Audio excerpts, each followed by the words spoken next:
वशीकरण नाम सुनकर ही न जाने कितने सवाल हमारे मन मस्तिष्क में आने लगते हैं।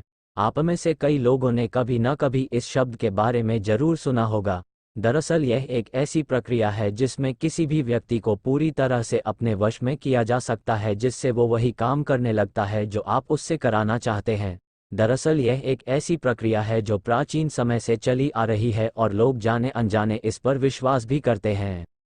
वशीकरण लोगों पर कई बार अच्छे तो कभी बुरे प्रभाव डालता है, लेकिन क्या आपने सोचा है कि वास्तव में किसी को भी अपने वश में किया जा सकता है, या फिर ये सिर्फ हमारी सोच है कि ये एक कारगर नुस्खा है किसी को भी अपनी ओर आकर्षित करने का। ज्योतिष हमें इस बात की सच्चाई के बारे में बताया जो आपको भी जान लेना चाहिए। वशीकरण एक ऐसा शब्द है जिसकी वास्तव में कोई सीमा नहीं है। यह मुख्य रूप से दो तरह का होता है, सफ़ेद वशीकरण और काला वशीकरण। सफ़ेद वशीकरण को सकारात्मक रूप में लिया जाता है, जिसका इस्तेमाल किसी अच्छे काम के लिए, जैसे किसी को अपनी ओर आकर्षित करने के लिए, किसी के करियर ग्रोथ के लिए या फिर किसी की भी सेहत में सुधार करने के लिए किया जाता है।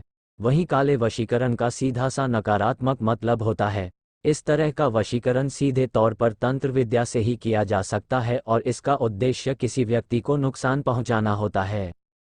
काले वशीकरण से क्या होता है? काला वशीकरण वास्तव में किसी भी नकारात्मक ऊर्जा का कारक बनता है। ये दरअसल वास्तु या ज्योतिष से न होकर तंत्र विद्या से संचालित किया जाता है। इससे किसी व्यक्ति को अपने वश में करने के लिए शारीरिक और मानसिक रूप से प्रताड़ना दी जाती है। ये वास्तव में बुरे प्रभाव को बढ़ावा देता है और इसके वश में आया व्यक्ति परेशानियों का सामना करने लगता है।